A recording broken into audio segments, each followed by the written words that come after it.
Assalamualaikum warahmatullahi wabarakatuh.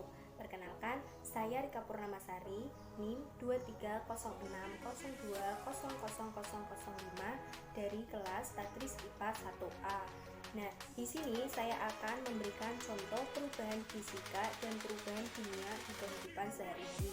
Namun, perlu kalian ketahui apa itu perubahan fisika. Nah, perubahan fisika yaitu perubahan suatu zat yang tidak menghasilkan zat baru. Artinya, hanya bentuk fisiknya saja yang berubah, akan tetapi sifat fisikanya itu tetap sama. Nah, pada perubahan fisika di sini saya akan memberikan contoh yaitu gula yang dilarutkan dalam air panas.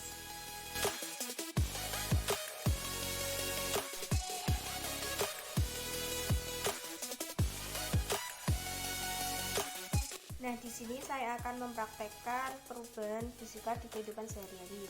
Yang pertama, kita ambil gula secukupnya, dituangkan ke dalam gelas.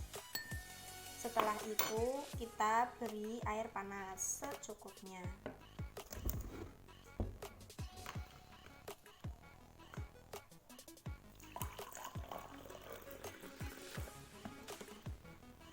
Kita lihat perubahan pada zat padatnya itu gula. Mudah larut ya. Di sini saya akan menjelaskan kenapa gula mudah larut dalam air panas. Nah, karena hal ini dipengaruhi oleh pergerakan molekul yang ada pada air yang bersuhu tinggi dan membuat zat padat seperti gula itu mudah larut.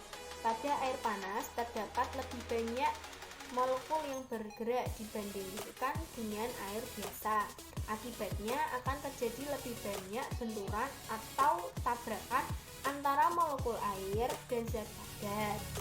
Nah, saat molekul air bergerak dengan lebih cepat, maka ikatan antar molekul itu lebih mudah ditarik dan pecah, sehingga mengakibatkan gula itu mudah larut di dalam air panas.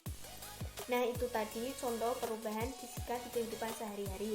Selanjutnya kita menuju ke contoh perubahan kimia.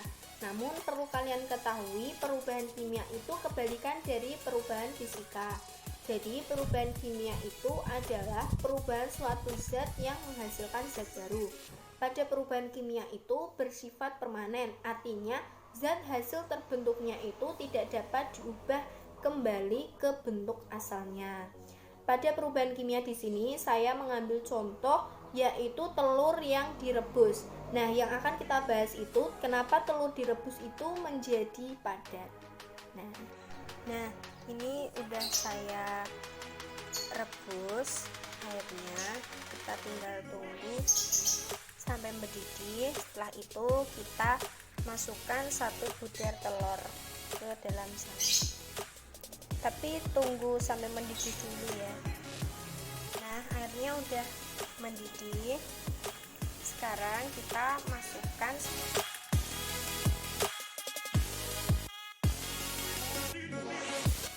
Nah, ini telurnya udah mulai retak. Kita tunggu sampai benar-benar matang. Nah, ini telurnya udah matang. Kita pindahkan ke sini.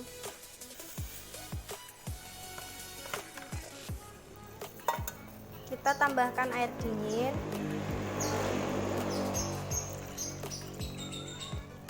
Supaya nanti memudahkan kita mengupas si telurnya. Kita tunggu sampai 5 menit.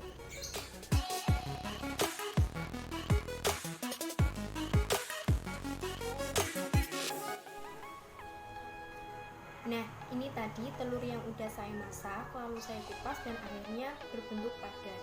Nah, perubahan telur menjadi padat saat dipanaskan itu merupakan sifat kimia dari perubahan struktur karena adanya denaturasi atau struktur globular dan koagulasi protein atau struktur fibrous. Nah, sifat kimia ini bersifat irreversibel atau permanen, artinya tidak dapat kembali ke bentuk semula. Yang dari telur ini, yang dari cair, telur tadi cair, Sekarang yang udah saya panaskan menjadi padat. Nah, ini sifatnya irreversible, tidak dapat kembali ke bentuk awal atau asli. Nah, itu tadi contoh perubahan fisika dan perubahan kimia di kehidupan sehari-hari. Sekian dari saya, kurang lebihnya saya mohon maaf. Wassalamualaikum warahmatullahi wabarakatuh.